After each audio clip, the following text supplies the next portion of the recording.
I never imagined I'd become the prime target of our infamous HOA president, but life has a way of surprising you. Margaret Thompson had lorded over Crestwood Heights with an iron grip for nearly 5 years.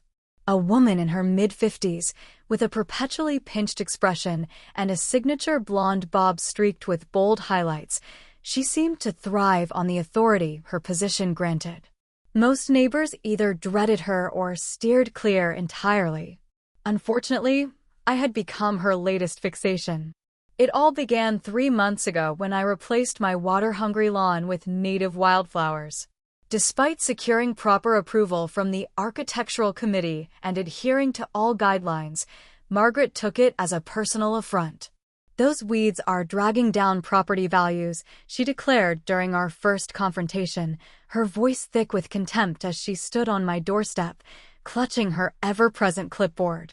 I calmly presented the approval documents, which only seemed to aggravate her further. Her eyes narrowed as she skimmed the paperwork, clearly hunting for any loophole to exploit. "Well, we'll see about this," she said with a forced smile before pivoting sharply and storming off. That was my first hint I'd landed on her radar, but I had no clue how far she'd take it. Over the next few weeks, I received 4 absurd violation notices.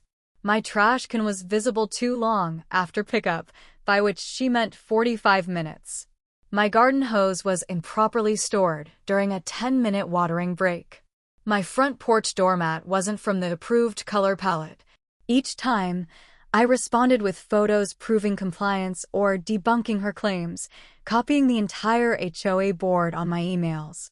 The other board members started noticing her pattern of harassment, and Margaret's complaints began losing traction. This only stoked her resolve to catch me in a real violation. I'd sometimes spot her silver SUV crawling past my house, her silhouette peering out, scrutinizing my property for any flaw. Neighbors texted me heads-ups when they saw her coming. It was almost funny, until it became genuinely stressful. Last month, I planned my first real vacation in 2 years, a 10-day trip to visit my sister in Oregon. I arranged everything, including hiring Sophie, a grad student recommended by a colleague, to house-sit and care for my elderly cat, Whiskers. I briefed Sophie thoroughly about Margaret, half joking at first, but then dead serious as I described her escalating antics. "If she shows up, you don't have to engage," I told Sophie as we sat at my kitchen table the day before I left. "Just say I'm away and HOA issues can wait until I'm back." Sophie nodded, adjusting her glasses. "Don't worry. I handle tough professors daily. I can manage an HOA busybody." If only we'd known how far Margaret would go. 3 days into my vacation, I was enjoying a serene hike in the Cascade Mountains when my phone buzzed with a call from Sophie. Thinking it might be about Whiskers' meds, I stepped off the trail to answer. "Hey, Sophie, everything okay?" I asked, my sister's family's chatter fading as I moved away. "Not exactly," Sophie replied, her voice tight. "I need to tell you what just happened with your HOA president." My stomach nodded. "What did Margaret do now?" "She let herself into your house," Sophie said, her voice trembling with a mix of anger and disbelief. "I was reading in the backyard, and when I came inside, she was in your living room, taking photos." My blood ran cold, then boiled. "She did what? How did she get in?" "She claimed she had a master key as HOA president and the right to inspect homes for suspected violations," Sophie explained. "Said someone reported water leaking from your house into a neighbor's yard, and she had to check." I knew instantly it was a lie. First, HOA presidents don't have master keys to homes. That's absurd. Second, my house is on a slight hill. Water couldn't flow uphill to a neighbor's property. Margaret had fabricated an excuse to snoop while she thought the house was empty. "Where is she now?" I asked, my voice calm despite the fury surging inside. "That's why I'm calling," Sophie said, a hint of triumph in her tone. "When I found her, I told her she was trespassing and had to leave. She refused, insisting she had every right to be there as HOA president. So I called the police." I nearly dropped my phone. "You called the police on Margaret?" Of course, Sophie said firmly. She broke in. The police just left. They took her away in handcuffs after she refused to cooperate and kept claiming she could enter any home in the neighborhood. My sister, who'd joined me by then, stared at me with concern. My face must have been a mix of shock, rage, and grudging admiration for Sophie's quick thinking. I cut my vacation short by 2 days, despite my sister's understanding protests, and flew home to handle the situation. When I arrived, Sophie gave me the full story. Margaret had used a credit card to jimmy open my side door, a trick she later claimed she'd seen in a movie and thought would work for emergencies.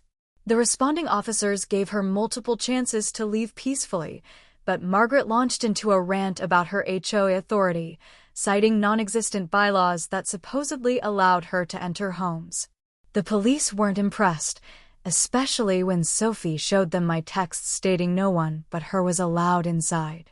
Margaret was arrested for breaking and entering, criminal trespassing, and resisting arrest after trying to shove past an officer to storm out the front door instead of being escorted in cuffs.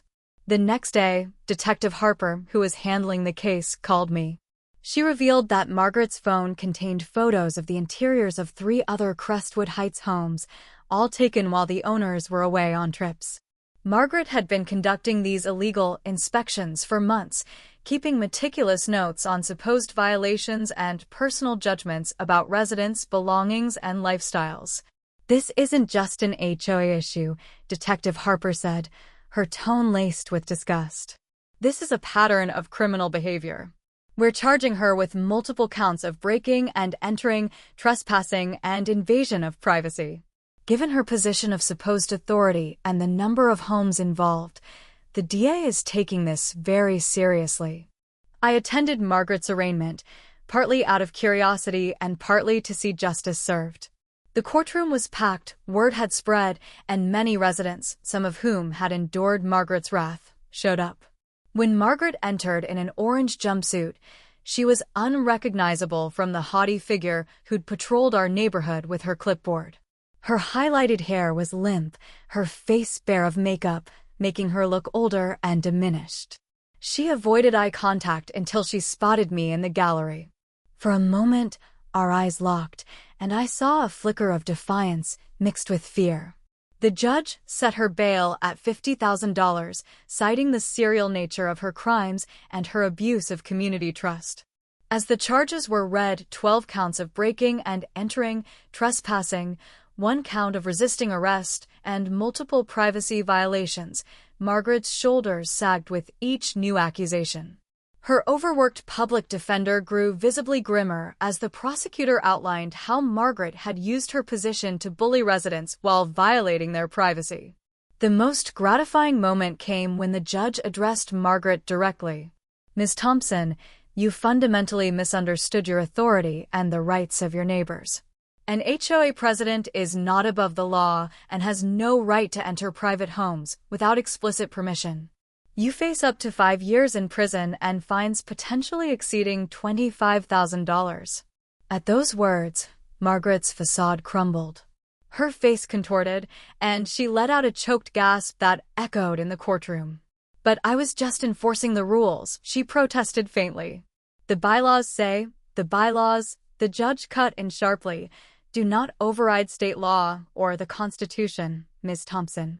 I suggest you study both before your trial." As Margaret was led away, her eyes wide with the dawning reality of her consequences, I felt no pity, only relief that her reign of terror over Crestwood Heights was over. In the weeks that followed, the neighborhood transformed. The HOA board, humiliated by the scandal, voted unanimously to dissolve Margaret's presidency and implement stricter oversight to prevent such abuses.